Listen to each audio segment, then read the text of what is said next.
Citizenship and Immigration, meeting number 48, Thursday, March 10th, 2011. The orders of the day, which are televised pursuant to Standing Order 1082, Study of Immigration Application Process Wait Times. Mr. Gilbert, welcome again to our committee. And as we continue to study this very important topic, and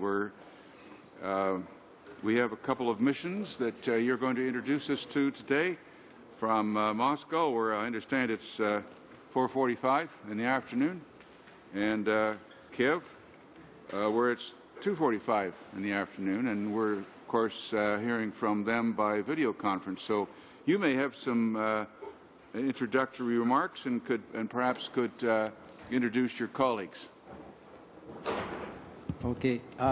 Maybe the first thing I'd like to mention a bit of a slight change when compared to the other mission that came as witness to this committee. Those two missions are slightly smaller than the large mission that we've seen a bit earlier.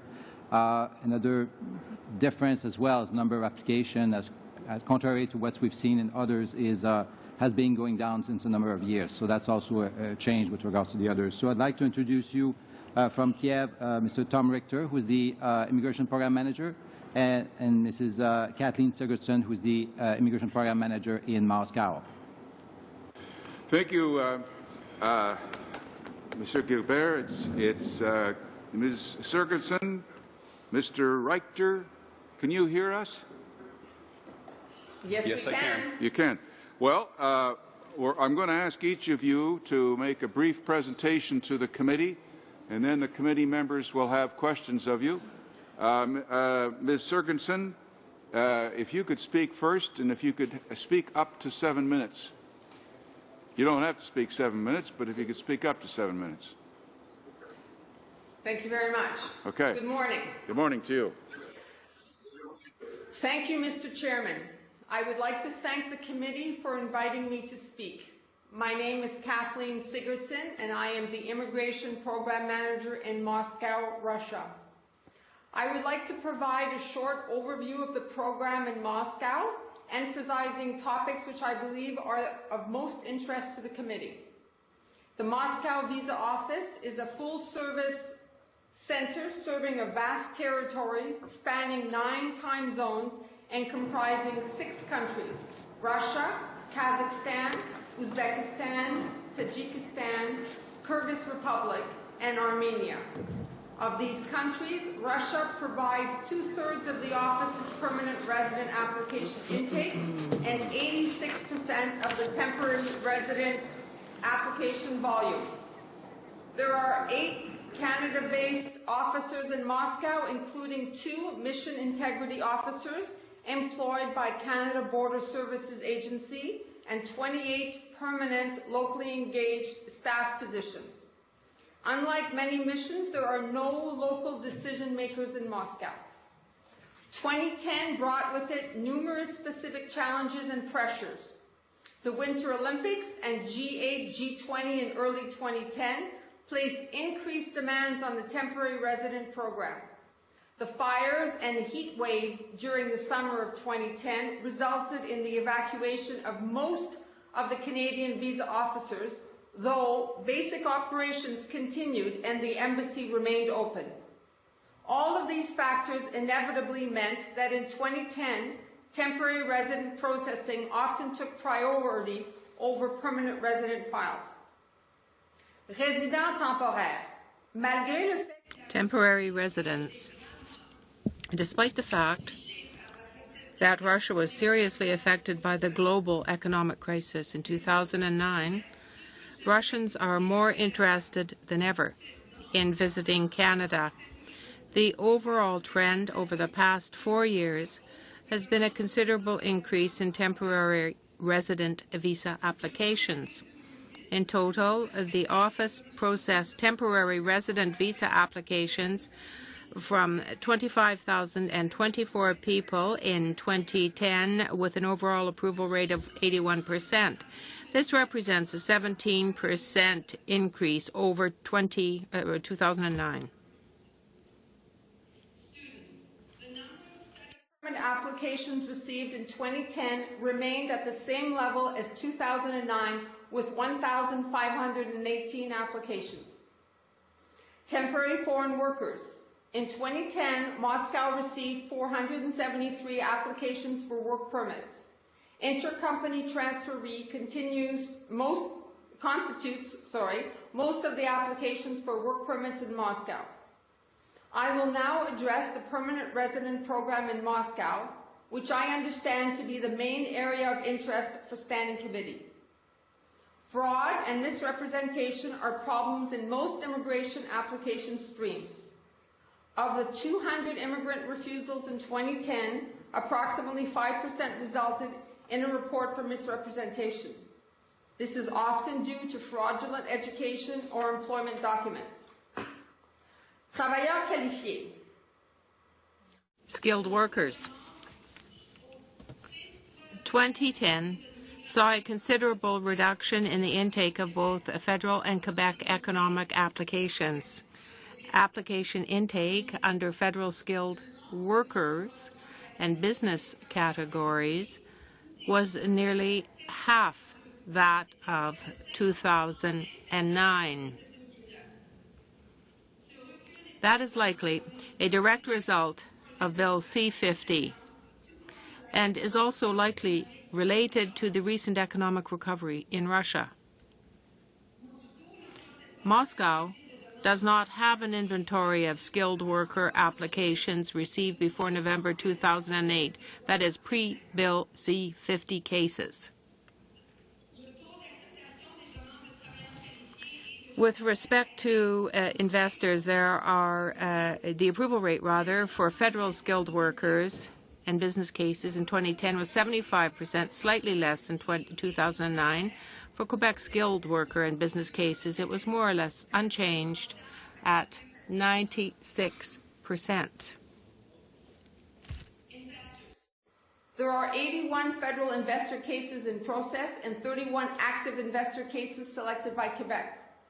All of our federal cases predate the administrative pause on federal investor processing of June 28, 2012. Lengthy background checks have contributed to the long processing times of federal investors of 43.5 months. Processing times for Quebec investors' cases are somewhat shorter at 32.1 months. Family class. Spouses and common law partners represent 56% of the total family class intake, which was 551 in 2010. The current processing time for 80% of spouses and common law partner applications is 9.4 months, with an approval rate of 91%. The main reason for refusals in these cases remains marriages of convenience. Children represent 4% of the family class intake. 80% of applications were processed within 7.5 months, with an approval rate of almost 83%. Parents and grandparents represent 26% of the family class intake. Processing time for 80% of these applications is 26 months, with an approval rate of 93%. Adoptions represent 13% of family class intake. Processing times for 80% of applications is 3.6 months. There are no refusals in 2010 under this category, and problems in this movement are rare. Refugees, protected persons.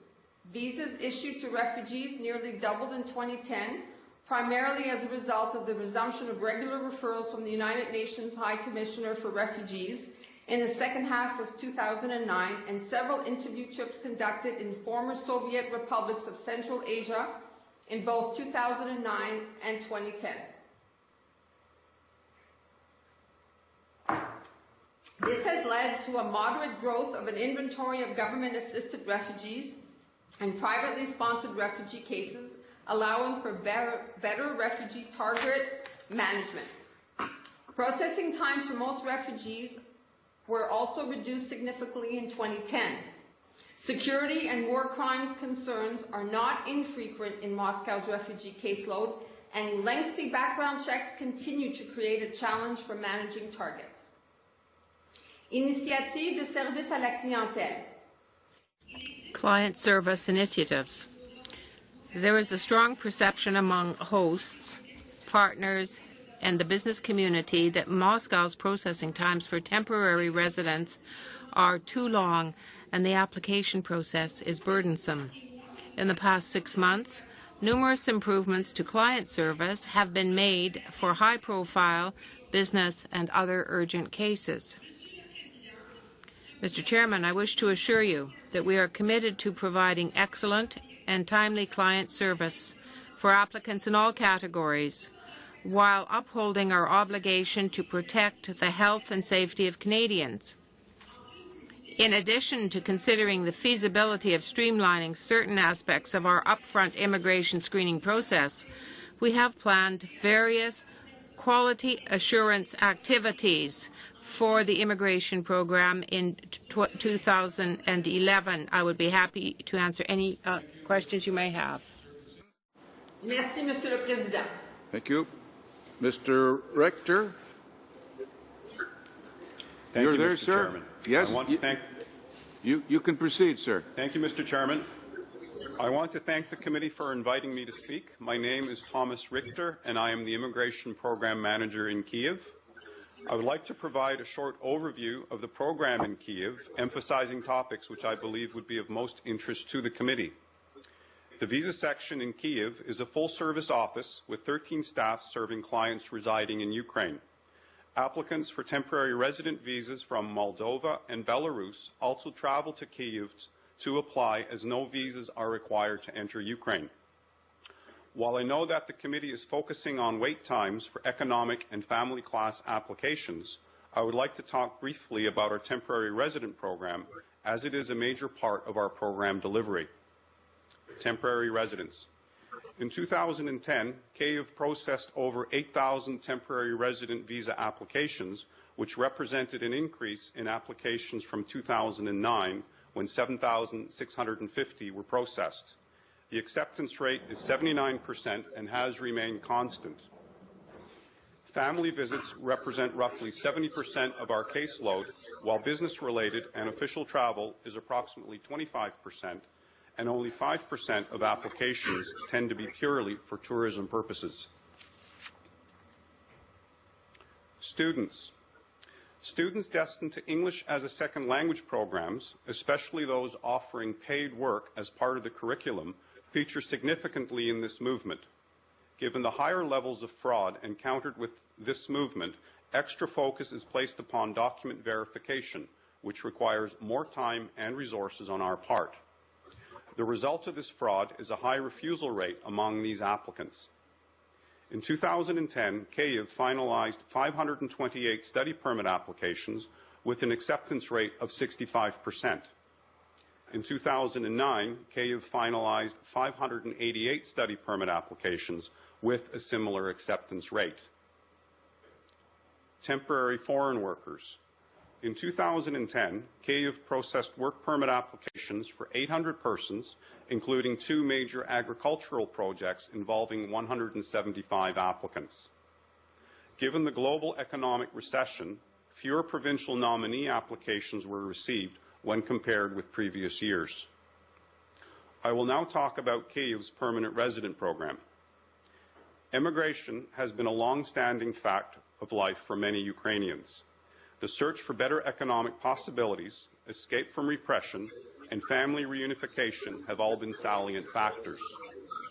The movement of Ukrainians to Canada has a very long history which continues to this day. In 2010, Kyiv issued 2,194 immigrant visas, a 20% increase over 2009. Our overall target for 2011 should be met with little difficulty. Kyiv's current inventory of immigrant cases as of February 4, 2011 is very small at 776. Document fraud and misrepresentation continue to be challenges faced in most immigration application streams. Marriages and divorces of convenience, as well as submission of fraudulent employment and education documents, are the primary types of this fraud. The presence of a migration integrity officer in Kyiv to address fraud issues has been a significant improvement and has allowed us to address fraud issues more efficiently. Economic category. 2010 and 2009 both saw a sizable reduction in the intake of applications in the economic category. Much of this may be attributed to the economic downturn, which had a serious effect upon Ukraine. Intake of skilled worker cases is also down, largely to Bill C-50, where Kyiv has witnessed a refusal rate of 86%. The current inventory of Bill C-50 cases awaiting assessment is approximately 20 cases.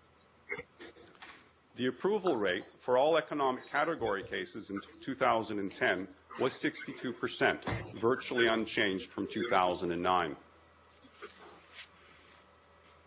Kyiv has virtually no business applicants, with an inventory of 27 cases who are primarily entrepreneurs. Subsequently, Kyiv's targets in these categories are low. Family class. Spouses and common law partners represented 55% of the total family class caseload in 2010. The current processing time for 80% of spouses and common law partner applications is 11 months, with an approval rate of 81%. The main reason for refusals in these cases remains marriages of convenience, and processing times in this category have improved significantly over previous years, when processing times ranged from 14 to 19 months. Children represent approximately 10% of the family class cases processed. Applications take 6 months to process in 80% of the applications, with an approval rate of 85%. Parents and grandparents represented 35% of the family class cases processed.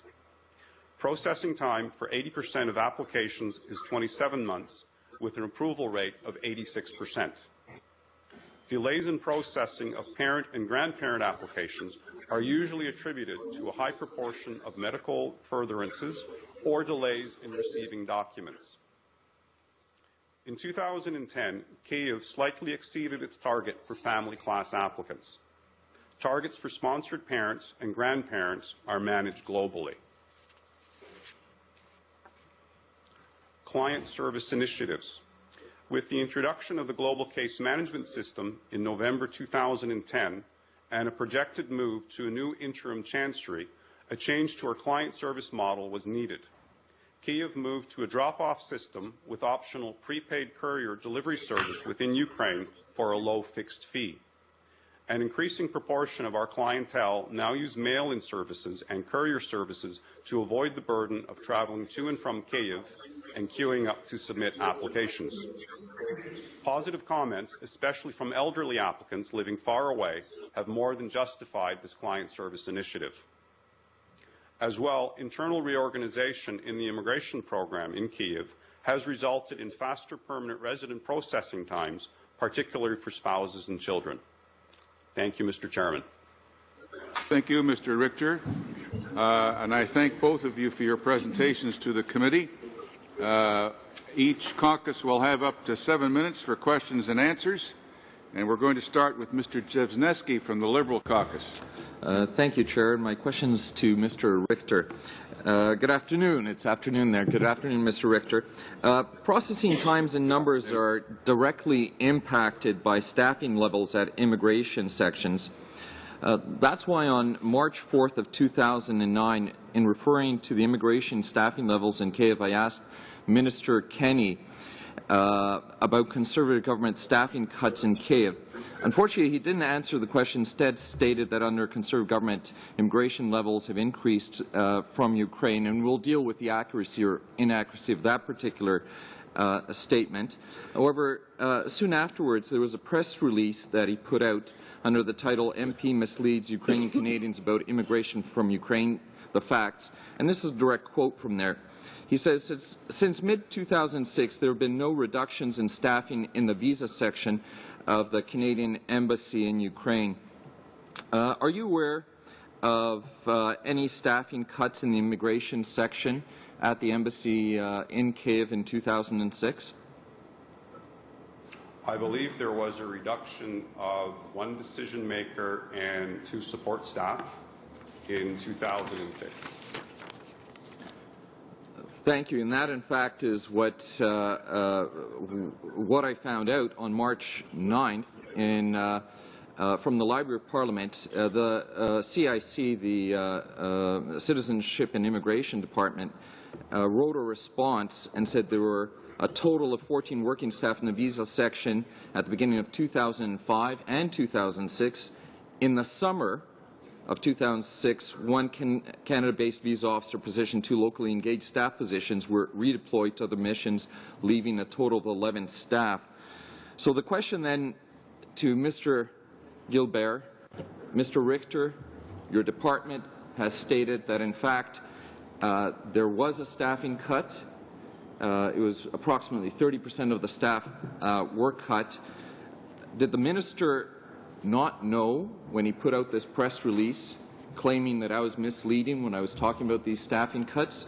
Or was in fact the minister misleading? Was the minister not informed after having been asked this question in the House? A few days later, he puts out a press release where he states there were no cuts. Was he causing confusion? Or did he just not know? Was he not informed by his own department? I'm not sure the time, the exact time he said that, because it depends of the question. Because if you refer to was there transfer of resource, I can say cut, transfer to other mission. That so they are actually cut from Kiev and passed on somewhere else. Exactly. And depending when you ask, because there were addition of staff to Kiev.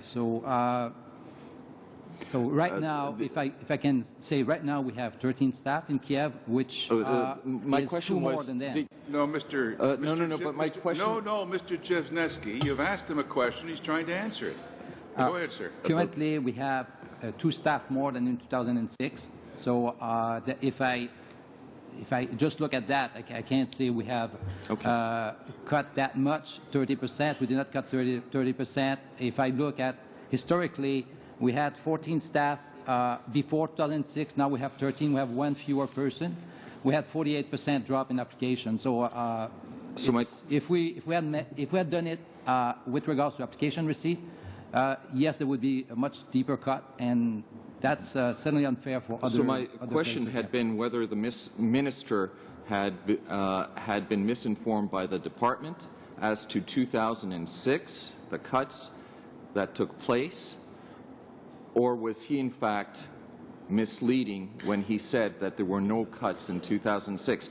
But I understand the difficulty in answering that particular question. I don't have the quote, sorry. Depending when it was asked and how it was formulated, if you said there was a 30% reduction, as of today, it's not true. So what can I say? On March 9th, that's when CIC, your department, informed the Library of Parliament that, in fact, staffing cuts occurred in the summer of 2006. On March 30th, in debates in the House of Commons, the Minister's Parliamentary Secretary stated, so this is a couple of weeks after the department had informed the Library of Parliament, myself, the Parliamentary Secretary stated in the House of Commons, contrary to the honourable member's claims, there have been no reductions in staffing in the visa section of the Canadian Embassy in Ukraine. All aspects of the honourable member's questions are full of factual errors. Unfortunately, it appears that both the Minister and his Parliamentary Secretary, notwithstanding the facts that there were cuts in 2006, were publicly stating in the House of Commons and in press releases that that wasn't the case. But I'd like to move on to another question. Applications processed abroad, parents and grandparents in Kiev, in 2009 there were 260, in 2010 there were 65, and the 2011 target is 25. So we've seen a 1/3 reduction and then again a 1/3 reduction. When you set this target, you pretty much meet that target. Is that not correct? Not necessarily. The target is set, first of all, if I look back, we set the target according to the levels that are announced normally in November. After that, we set an operational target globally, and then we look how we subdivide it. When we subdivide it, we look, in the case of parent, grandparents, of the age of the inventory. So if I look at the age of the inventory, we look at essentially the application that were predated in 2009, try to make sure that those who applied since longer, that's where we would issue the target would be set for those categories. We had a very small number of cases from the Ukraine. We had 31 persons who had applied before 2009. So it was set according to that. None of the mission actually had enough to meet for all of that, because we had still a lot of cases from 2007, 2008. So when we look at the setting the target, we don't look at how many there were the previous year. Frankly, we do not look at all at that. We look essentially at how many cases are at what stage in the setup. Will we meet the target? Normally, we try as much as possible. We have to make adjustments during the year because sometimes we are overshooting and we have to redirect. In the case of Ukraine, I know we will overshoot for sure. We have already overshoot. So, yeah. Thank you, sir. We have Monsieur Saint-Cyr from the caucus of the Bloc Québécois. Merci beaucoup, Monsieur le Président. Merci à vous. Thank you very much, Chairman, and thank you all for being here today. I was struck in the first presentation by Ms. Sigurdsson by something that caught my attention, to the effect that contrary to many other missions, that there are no local decision makers in Moscow. I wanted to know why that was the case. Why are there no local decision makers in Moscow, and how does that impact the operation of your mission?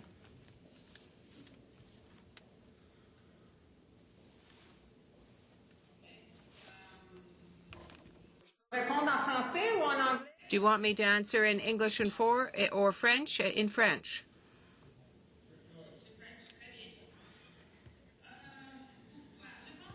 Why?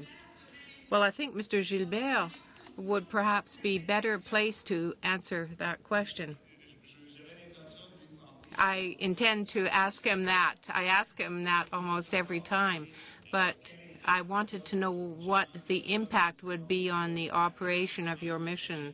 Are you able to operate nonetheless? Can you take into account the peculiarities, the local specificity where you are located?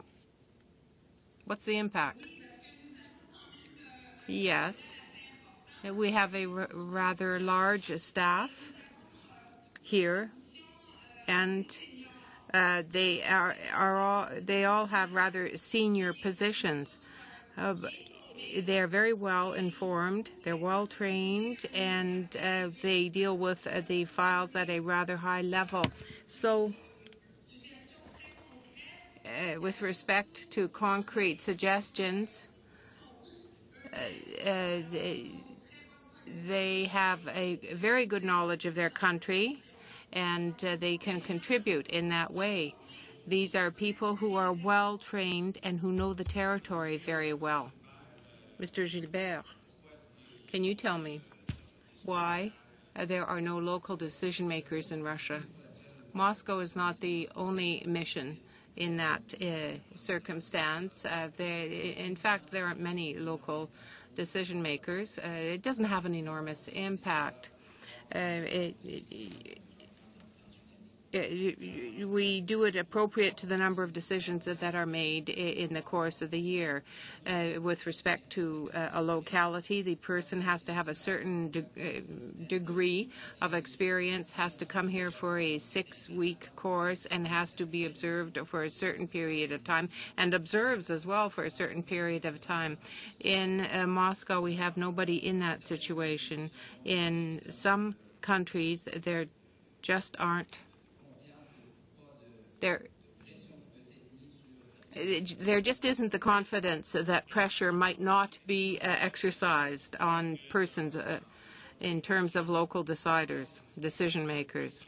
Well, in dealing with local instances, you have people who are there who are capable of providing the local input. So if you have that capacity, why do you feel you have to have local decision makers in some places? Well, there are costs that are associated with that. It costs more to send a Canadian abroad than to have a local decision maker, and of course that enters into the equation.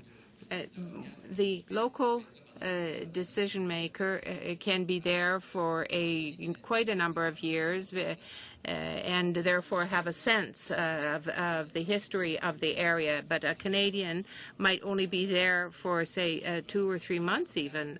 So it's a longer term case than somebody who might be there from Canada and just there for 2 or 3 months to get everything set up. So what's the ideal mix to your mind? We know that there are extreme cases where there are none, but what would you see as the ratio? Well, there's no ratio in my mind. Buffalo was here earlier this week, has more local decision makers than Canadians. Is there a locality? Is that the case for the majority of the localities? No, I don't think so, but certainly for missions in Europe or in the United States, it's more or less the same number. Okay. I still have 2 minutes? Okay, I'll continue.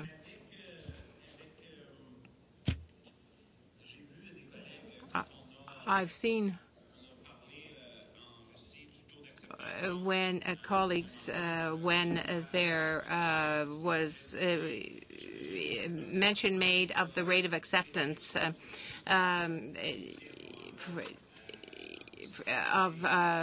Quebecers. They are already pre-selected in Quebec. So what's being done in Russia is the health control and the security control. But at the federal level, what would be, I can ask this, of course, for all the other embassies, what would be the breakdown in terms of figures for security and health checks?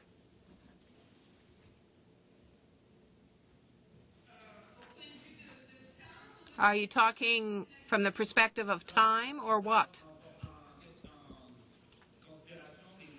I'm talking about the 4% rejection, the denial rate that you have, the rejection for those persons who are rejected from Quebec at the federal level, not on the basis of their file per se.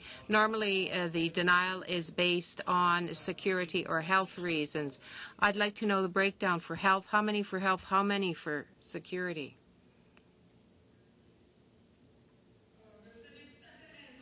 You're quite right that the selection is already made by Quebec, so the percentage of refusals is very small. I can't really tell you what the numbers are because I don't have the figures before me with respect to the proportions, that is to say health or security. It could possibly be a mix of the two, but I don't have the figures in front of me. Mr. Gilbert, can you tell me? Sir. Mr. Dijkstra. Thank you, Chair. Through you to our presenters this morning. One of the questions I had was just an overall, perhaps this is to Mr. Gilbert versus our two presenters this morning, but or this afternoon, depending on where we are. How do the averages and appreciate the amount of detail that both of you have put forward with respect to numbers, and I just wondered how these averages compare to the rest of our missions overall. Actually, in both cases, both missions there, the processing time with regards to immigrant is lower than what we have in other missions. Certainly, if I just look at Kiev, for instance, for spouse cases, it's 14 months, and it's 11 months, while it's 14 globally. For grandparents, it's 27 months. Globally, it is at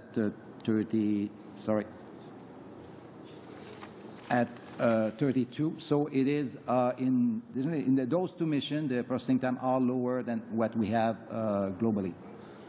Okay, thank you. I notice there's been and I know you mentioned this from a Moscow perspective, that our numbers are down. Could you perhaps, Thomas, give us an indication as to why overall, again, the numbers are down from an economic, family, refugee perspective in Moscow? I could give it to you for Kyiv. I can't speak for Moscow. Okay. Okay. Oh, sorry, Kathleen, could you? Why the numbers are, I'm sorry, why the numbers are down for economic, or you said you know Overall, why economic, but you're asking? Overall, yeah, if you look at economic, family, and even refugee applications are down in 2010 from 2009. Just wanted you to expand on that a little bit.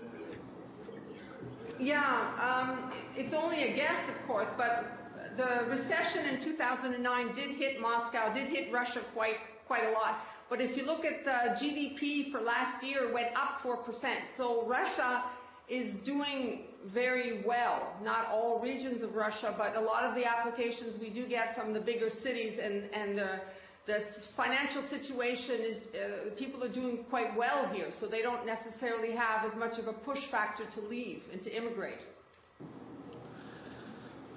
What if you look at it from a trending perspective, how does your annual processing levels in each of the classes that you deal with since 2005, and how would you compare today's numbers to where we were in 2005? Okay. The communication between us is very, very good, but sometimes it's a little halting, and I'm sorry, there was a key word that I missed in that. Can you please repeat? Sure, no problem. No, it's true. No, I believe it. It's just one of my colleagues across the way just indicated it was my fault, not the feed. Okay. Mr. Deister, there's probably a time break here, so maybe you could repeat the question. Sure, no problem. Basically, what is the trend in your annual processing levels in each of the classes that you deal with since 2005? And how do the current numbers actually compare with the 2005 numbers? Okay, unfortunately I don't have 2000, even 2006 or 2007 numbers. I've only looked back until about 2009. Personally, I've been in Moscow 6 months, so I've been concentrating the last couple of years. The numbers are down from 2009, and I really, sorry, but I don't know what they're like if compared to 2005 or 2006. I just don't know. But they are down since 2009, although the visitors are not. Visitors, especially for the first 2 months of 2011 as compared to the first 2 months of 2009, are almost identical. We didn't compare to 2010 because that was a lot of Olympics and other things going on. So I'm sorry, I'm at a loss. Oh, that's fine. A bit of a tough question. I don't know, Thomas, do you have a response from a Kiev perspective? Well, Kiev has seen a decrease in the number of provincially sponsored immigrants for the very simple reason that the recruitment in the last couple of years has dried up, given the world economic recession. Now, with the economy picking up, we expect Saskatchewan and Alberta to start larger recruiting, which will bring first temporary workers to Canada, and then subsequently to that, we will expect to see the immigration applications from this movement. In skilled workers, the C-50 legislation has resulted in a very low intake of applications which are successful, largely primarily for English and transferability of skills. We've seen an 86% refusal rate for cases under ministerial instructions. Previously, any occupation was acceptable. Now we've got a limited number, which narrows the focus. And then within that field, if you don't have a very good degree of English, you're simply not going to make it on points. At the same time, Quebec immigration has done fairly strong recruitment, and the target for Quebec immigration is a fairly high component of our economic target. So the numbers are shifting within the economic field. In family class, we are processing all parental cases that come in. There are no cases backlogged. In fact, last year I ensured that all family class cases were put into process, which is why our inventory of cases is actually decreasing. The number of active cases, as mentioned before, is only 776, and this is decreasing by the day as visas are being issued. The reasons for that, economic is the primary cause for that. When I'm sorry, Mr. Dijkstra. We'll have to wait for another time. Mr. Oliphant? Thank you, you have up to 5 minutes. Thank you, Mr. Chair, and thank you, our witnesses, for being here, and thank you for the work you do on our behalf around the world. Particularly want to focus on the Moscow office for a moment, and a couple of issues. I was in Yerevan, Armenia, in the fall, and encountered a number of people there who are working with your office, even though it's a very long distance and it's very costly for them to get to, which is another problem I would like the government to deal with. But in that letter, or in my letter I've received since then from one of the people I met, they're attempting to apply under the skilled worker category from the Moscow visa office. And they say that on the website it says that in 2009, processing times for 80% of applications after November 28, 2008 were 9 months. In 2010, this number is 14 months. However, my friend has been working with over 20 families that are now waiting more than 18 months, and only 2 or 3 that he knows fit into the timeline that is given in the statistics. He himself has been waiting 23 months. A skilled worker, a professional artist, a very interesting person. He says that in all major Russian immigration forums, there are lots of complaints about the huge slowing down in the last 4 to 5 months, and they don't know why. And I'm wondering if you can explain what's happening, because the reality is medical examinations are expiring. This is costing a lot of money. Their security checks are only lasting 6 months, and they're worrying about whether or not we actually really are helping Armenians who are qualified and skilled get to Canada in a reasonable amount of time. Okay, well, whether they're in Armenia or Uzbekistan or any of the countries, we don't treat them any differently. There is a distance, there's no doubt about it, but with email, it really isn't much of a factor. Although when we do need a document, it may take a little longer to get the document. I can't explain in this particular case why there are delays, and I am sorry to hear that. Some of them are security concerns. Some of them just takes more time to do background checks. So it's very difficult to talk about particular cases. I can only go by statistics when I do the runs and I look at the statistics. I don't do statistics Armenians versus Russians versus Uzbeks, because for me they're all part of my network and my clientele. So I don't segregate them that way. I guess as I said, 2010. Sorry, go ahead. I guess my concern is that maybe we should be segregating those because the connections between Armenia and Canada are extremely important. The economy in Armenia is extremely difficult, yet the level of skilled workers, the level of literacy, the level of post-secondary education is one of the highest in that part of Eastern Europe, or the part of the world. So I have a strong concern that we should be keeping those statistics, because there may be a pattern there that in any statistical body you have 80% are being satisfied within 14 months, yet 20 families are now waiting more than 18 months, and he's waiting 23 months. I can't believe there's any security issue with a composer.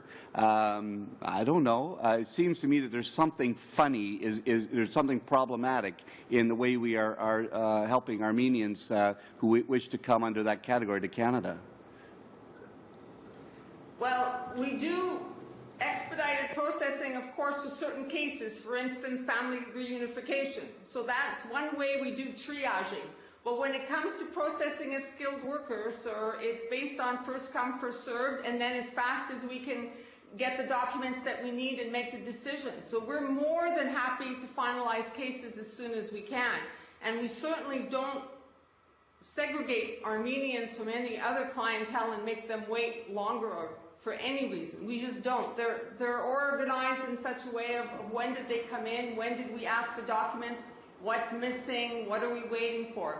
So again, I can't tell you why those particular cases seem to be taking longer. I would be more than happy to look into it. I am always willing to look into it because I can never say that the system is flawless, but I can say with absolute certitude that we do not segregate and penalize or procrastinate on Armenians. It's just not, it's not true. There's no way. Okay. And, you know, taking positive decisions is always a pleasure for any visa officer. Thank you. But feel free to write to me, and I'll look into it. Thank you. Monsieur Censure. Oui, ben, je vais demander à... I want to ask Mr. Gilbert if, and I just want to finish the question I was asking before I was interrupted. In the recommendations that are made by Quebec and the different missions that are involved, can you give me a breakdown of the refusals? Those people who are denied access to Canada, Quebec, what is the basis? Health or security? Well, I can't really say. We don't really know the reason for the refusal specifically. We are putting in a better system, and it should be finished next week, which will enable us to better determine what the reason for denial was. Was it because of criminality or other reasons? For example, others could mean somebody in the family who refuses to take a medical examination, a health check, so that we weren't able to ascertain that before under other. So now the only way to get around it would be to have a very broad sampling and then to measure it. Well, given the feedback that you probably get from out there, would it be half and half, a quarter, or what? Well, very often it's medical, probably the most often. Security, a little less often. I know in Moscow there is concern about organized crime, so criminality issues can arise. But there are, in some countries, difficulties with having a good justice system which would weed this out. Okay, I understand. To come back to Moscow, perhaps we can continue our surrealistic dialogue where I'm being translated into English so you can answer me in French. In your presentation, you talked about immigrant investors, that class. Those that are dealt with on the basis of Quebec applications, at the request, rather, of Quebec. You're saying that the time frame, the turnaround time for Quebec is 32 months rather than 43 months. So when you actually add up the two, you can see that you're finding that the figures are probably more or less the same for Quebec as is the case elsewhere. There are immigrants who have gone through the system. Often I have met with lawyers, consultants, and just recently the Quebec Bar, who have told me that we feel we're, doing the same work over and over. The Quebec government is, if you like, going over the source of origin of the funds that are involved in this class, this immigrant class. The person does, in fact, have that amount of money at his or her disposal. So it seems that there's a duplication in Ottawa. Ottawa is going over the same work that was done by Quebec as a security measure. Are you aware of this feeling, this sentiment? And what measures do you take to avoid duplication of work and measures already done by the government of Quebec?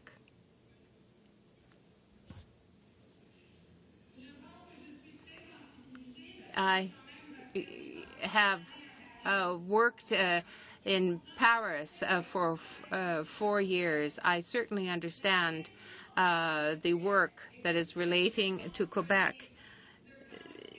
The processing time is lower for Quebec than for federal cases, but there is another responsibility with respect to health and security and checks as to criminality.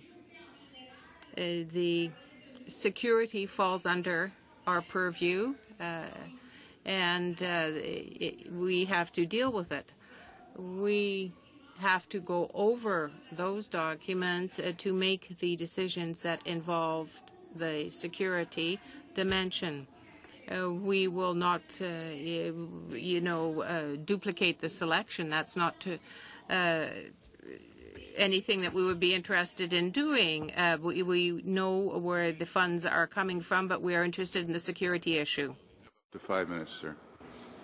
Thank you, Mr. Chair, and thank you, witnesses, for being here, or for video conference. From Moscow, you mentioned something interesting in your opening statement. You talked about the fact that the visas issued to refugees nearly doubled in 2010. You also mentioned the challenges you have. There's lengthy background checks. There's you mentioned before there is concern with fraud, as there is in many other parts of the world, and you even have to go on site sometimes. So with those challenges, the fact that they were doubled, and still you said that the processing times for most refugees was reduced significantly. Can you expand on the steps you've taken to improve processing times of these applications? Well, I think again in 2010 we had various challenges in terms of Olympics and so forth, so I don't think there was as much time to go on these area trips because selection of of refugees is not really done in the Moscow area. A lot of it is in Tajikistan or in Uzbekistan. So going there and planning these trips is rather time consuming. So we've been doing that recently more so, and we definitely have been getting more referrals from the UNHCR. We have to assume also that there are probably more Afghans, because a lot of them are Afghans, who have left Afghanistan and are in difficult situations in these other countries, and UNHCR is trying to resettle them. So it's part of our mandate, and we have been going on area trips and we have been doing interviews to try and keep up with this demand. And in keeping up with that demand, you're also saying that your processing times has been reduced significantly as well. What are the steps you've taken for that to come down? Because in our refugees, it's almost a 100% interview rate. So if we're not doing the interviews, then we're not processing. So the months that go by where we don't do interviews, we're not really taking selection decisions. So we've done quite a few area trips in the last 6-8 months. So that has helped to speed up the interview process. The selection process. Thank you. Just a question for you. In general, do you think that the intake of applications, if they were reduced, would that help eliminate the immigration backlogs? Well, I guess if you had fewer applications to process, then I guess the answer would be yes, you'd have less work to do. Thought so. I'm just going to share my time with Ms. Gerwa. Thank you. In your presentations, you were talking about fraud. So fraud is a variable that increases processing times. And what strategies have you found most effective at reducing the impact of fraud on your operations? So could you please both let us know about that? Fraud is a very difficult aspect of our work, and especially, I think, in a very large country. I think if you're working in a physically smaller country, maybe it's a bit easier to go and do some site visits. We have challenges for sure for this particular reason. We have dedicated staff, both Canada-based staff and locally engaged, and we're trying to learn from fraud detection. We're trying to do verifications with companies We're trying to work with like-minded countries. We're trying to collect information as much as we can to try and detect fraud, education certificates, employment certificates, all aspects of it as much as we can, and we're trying to learn from the past as well. To what extent do you work with the local enforcement agents to, address the third-party involvement, such as unscrupulous immigration consultants?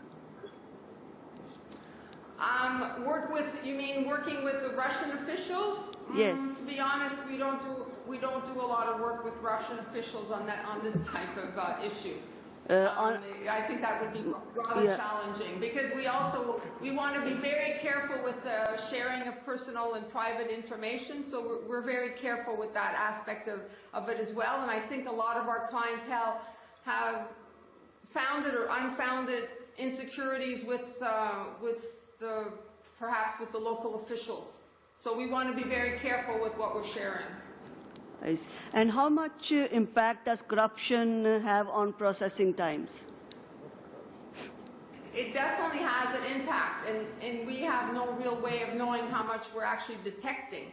But sometimes we feel that there's something that doesn't make sense in the application. We have concerns with a particular letter, or we get a poison pen, we get other information, and we feel it is our responsibility to the extent possible to try and detect it and find out if it's accurate and what we can do about it. Do I have some more time left, Mr. What steps have you taken to improve the processing times for permanent residents and streamline the operations for temporary resident permit applications? Well, if I can speak to the temporary residents, we have definitely streamlined it in various ways. We're working very closely with our service providers to make sure that the applications come in as complete as possible. We've done some training with our staff to try and make the notes shorter, more concise, gather the information more quickly. Just steps around the office, the little processing steps to make sure that the files move smoothly. We work in a building that wasn't exactly designed for our type of work. We're on several floors, so there are some challenges, physical challenges. So we're working within that, and we're trying to move things along as well. Headquarters has also been quite generous and has given us additional funding to hire temporary staff, which help with the clerical work. On the permanent resident side, a lot of the same type of things is trying to find ways, steps in the process that can be shortened without risking program integrity, just to speed it along. Rest of my time, Mr. Chair, I'll pass on to Mrs. Wong. Thank you. Thank you, Mr. Chair, and thank you, both of you, for being our witnesses. My question is addressed to Kaif, and then I certainly understand from your presentation that your mission manages a really large inventory of applications looking after so many countries. So what are actually the measures and initiatives adopted by your mission to increase efficiency in managing the inventories? And also, how does your mission prioritize which applications to process first? For Moscow or for Kiev? Yeah, from Kiev, I think. Kiev. Well, our territory comprises only Ukraine, so we don't really have a vast territory. Family class processing is priority number one, and when the files come in weekly, there's almost a battle between officers to deal with the files, so there's actually no files awaiting processing. For skilled worker cases, I have dealt with those over the last several years myself, especially the C-50 cases, simply because there is a high degree of misrepresentation of employment experience. So again, the inventory there is 20 cases awaiting assessment. All the other cases are at various stages along the processing stream. So it's monitoring the bring forward dates to ensure that the files don't just disappear into a void, and keeping on top of them. So the inventory is actually decreasing literally daily as we issue visas. simply because we're finalizing more cases than new cases come in. So we're well on track to meeting our targets this year, and I suspect we won't have any difficulty meeting our targets in future years. Thank you. Ms. Sigurdsson, Mr. Richter, our time has expired. Monsieur Gilbert, I want to thank the three of you for appearing with us today and giving us your views on these two areas. Thank you very much. We will now suspend to go into camera to have committee business. Thank you very much.